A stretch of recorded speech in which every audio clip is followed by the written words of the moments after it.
Hey everybody, welcome in. You got me, Steven, here. I'm back after a little hiatus. I got a work hiatus. And we got Danny in the building tonight. And tonight we're going to go over the rookie tight end rankings for fantasy football for 2025. We have a deep class this year with some names that stand out to me. Danny, how are you doing tonight? Not too bad. Been working on some fantasy golf stuff right now, so I'm happy to get back into some football stuff. Absolutely. I mean, we just had a great golf weekend. Scotty Scheffler getting another win. Now let's get into fantasy football. With golf having the second major means fantasy football is right around the corner. So let's get into these tight ends as the first overall pick, or the first tight end selected in the first round by the Bears was Colston Loveland, and he went to Michigan. Danny, tell me a little bit about Colston Loveland's outlook this year. He actually fell into a good spot with the new coach there in Chicago and stuff. That helps. That may be able to incorporate the tight end a little bit more in their offense. I know Sam Laporta had a huge year, 2 years actually, as a tight end with Johnson's offense up in Detroit. Absolutely, yeah. Ben Johnson coming over to Chicago. That should boost not only Loveland, but also everyone on the offense. And now Loveland came in as a lot of people's tight end 2 on their board behind the guy we'll talk about next. But NFL draft board showed the Bears, or the team, they wanted to take Loveland. He was number 1 on their board. People call him the traditional tight end. You know, Danny, I was prepping for this video and I was thinking, Colston Loveland, a traditional tight end? Yeah, it seems likely compared to all the other guys we have on this list. But there's no real traditional tight end anymore nowadays. The traditional tight end, you would just get down on the line. You're either going to the left side of the line of scrimmage, right side of the line of scrimmage. You're blocking. You're running 5 yards, turn around, and you're the check down. Now these tight ends, the modern tight end is they can do everything. So Colston is that modern tight end. He can block his ass off, so he's going to be out there most of the time. Now, they do still have Cole Kmet, but with this, taking him 10th overall, to me, that shows that they want him to take the reins and be that 3-down tight end and that safety blanket. And also, he's a ball. I mean, if you looked at him in 2023, 2024 was a little bit of a down year for Loveland as he was hurt. He was dealing with an injury that he got in the first game of the season this year at Michigan. And that kind of hampered him all season long. But if you go back and look at him in 2023 when Michigan won the championship, he was really dominant force for that offense. So Loveland, and this year with Ben Johnson coming over, I like how you said Laporta. He had a great year in his rookie season under Ben Johnson.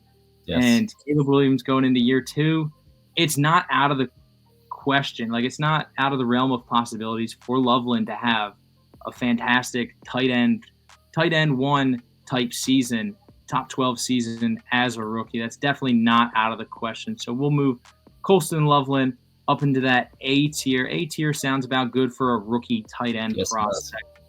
Yeah, and one thing I like to be these guys being so non-traditional and stuff, they can line up in the slot now and still give the linebackers that cover them fits because their size and their speed. I mean, they're just as fast or faster than some of these linebackers already in the NFL.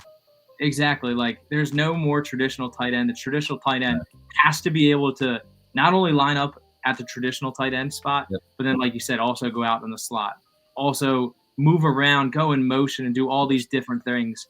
Speaking of tight ends who do different things, that was this guy's specialty, and that's Tyler Warren, who was the second tight end drafted in the first round by the Indianapolis Colts out of Penn State. Danny, what are your thoughts on Tyler Warren this year?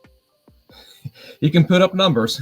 He had a huge year his senior year, and that was after sitting behind Brenton Strange and Theo Johnson, who both played and started in the NFL last year. So he put up those numbers and be behind those guys. He has a little bit of pedigree of what to be a solid NFL player because he's played behind those guys already. And plus, he's a jack of all trades for him. He even had 240 yards rushing last year for the Nittany Lions and stuff. So he's very versatile for his size. Exactly right. He's very versatile. And I love Tyler Warren as a prospect.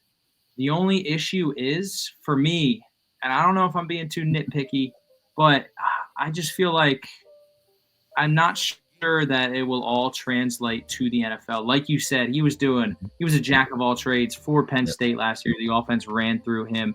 And with his landing spot being in Indianapolis, I'm not so sure for fantasy purposes he's going to be able to get the touches that he was getting at Penn State, because when you look at it this way, if you went to another team, I think he would have had some rushing upside on those some gadget plays like he had at Penn State. When you go to the Colts, they have Jonathan Taylor, who the offense should run through. Exactly. They have Anthony Richardson at quarterback or Daniel Jones, whoever ends up starting. And both the runners.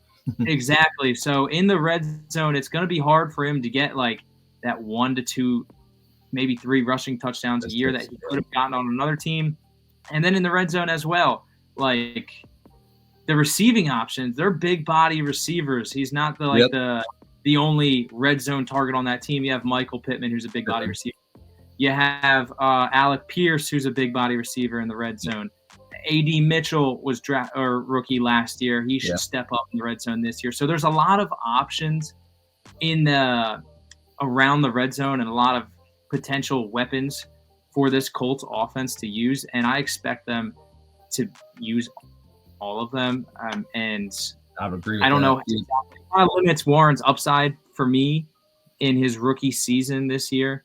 But as a prospect, I really like him. What are your thoughts on that, Danny? I agree too. I mean, it's just the idea of who they're going to throw the ball to or who they're going to give the ball to. That offense, I would guess they try to go to Jonathan Taylor, trying to limit some of Richardson or Daniel Jones. Have to win the games for them type of ability and stuff. But you add him to that offense. I mean, Pittman, he struggled some last year, but he's still a solid receiver. Pierce, good player. They still have Josh Downs, who's a good slot guy too as well. So there may be some limited opportunities for him. And plus, they've actually they've been drafting tight ends for the last few years in Indianapolis, and nobody's panned out yet. Exactly right. They have a plethora of weapons.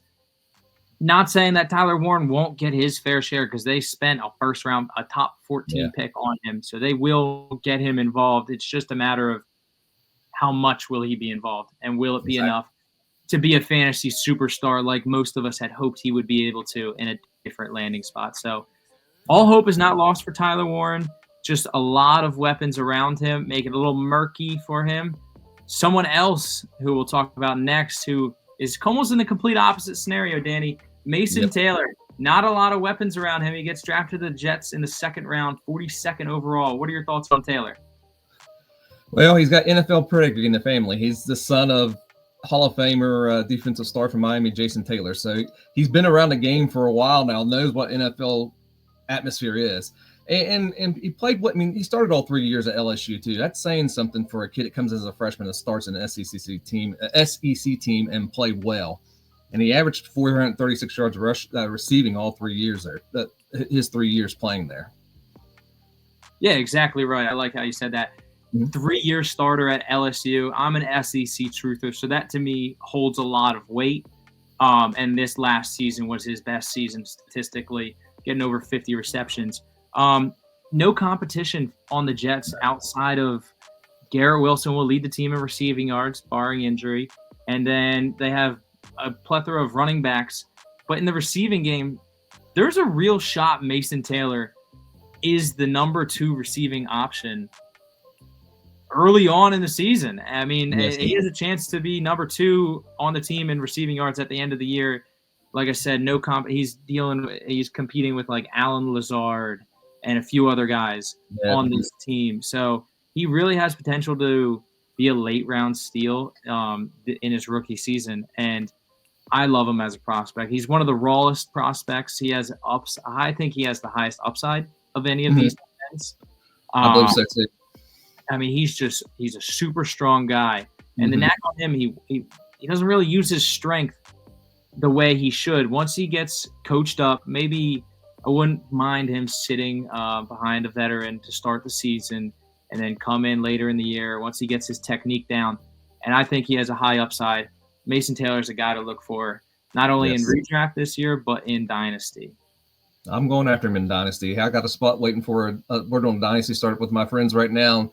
I got a spot waiting for him until later in the draft. I love it. I love it. I got him in one around like the Nice, late second, and I was thrilled with that. Thrilled with that. nice. Another guy that we'll talk about, another second round tight end, Terrance Ferguson out of Oregon gets drafted just a couple picks after Mason Taylor went to the Rams, and Mason Taylor went to the Jets. Ferguson goes 4 picks later, 46th overall in the second round to the Rams. What are your thoughts on Ferguson? He played with an NFL quarterback his junior year with Bo Nix and stuff, so he's familiar with what he has to do to get in the NFL, what type of patterns, how to get open, probably because of who he played with before. They'll figure out ways to use him with the Rams. That's what they do with their guys. They plug them in where they fit best. The only thing that stinks about it is that Higbee's still there, who came off an injury last year, and there may be some blocking concerns with Ferguson, and you still have to block sometimes in NFL, even though the tight end position has changed. Yes, totally agree with that. That's exactly what I had down. Ferguson, he's a 6'5", 247-pound guy, so he's a big dude. Runs a 4.6 at the combine, so he's quick. He's got all the tools to become a great NFL receiving tight end. And like you said, he's in the McVay system with Stafford. Yes, he'll probably be behind Higbee this year, but if Higbee has shown that he has struggled recently to stay on the field, missing a large chunk of last season. But then when Higbee did come back at the end of the season, they put him right into they didn't work him back, slowly work Higbee back in. That tight end is valuable, and they made it a point of emphasis to make Higbee almost the number 2 option towards the end of the season. I know he had a couple games where he was targeted heavily early on. So I would not be surprised if Ferguson later in the year or fills in for an injury with Higbee or fills in any way possible.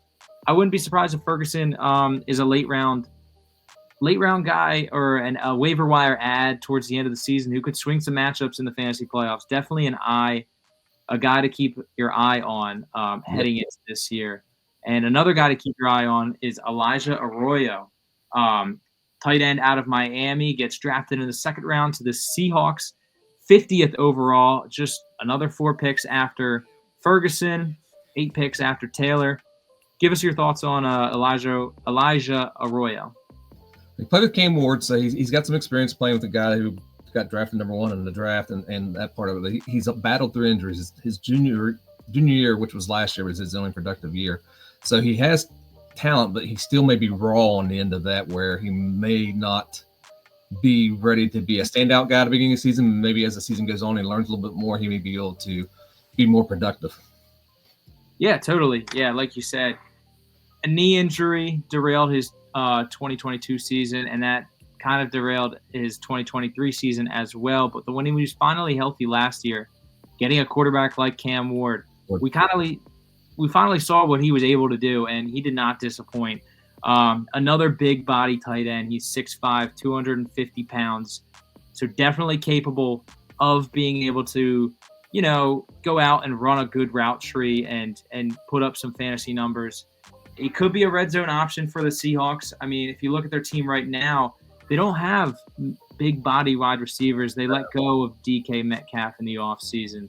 They let Tyler Lockett go. Those were 2 known red zone guys for this team. Now they still have JSN, and Cooper Kupp comes in as well. Those guys are more slot guys. So, I mean, and they've only 1 slot position. So we'll see what happens with that. But Elijah, if Arroyo gets on the field early, like the Noah Fant is still there. AJ Barner, who I like, is still there. Yeah.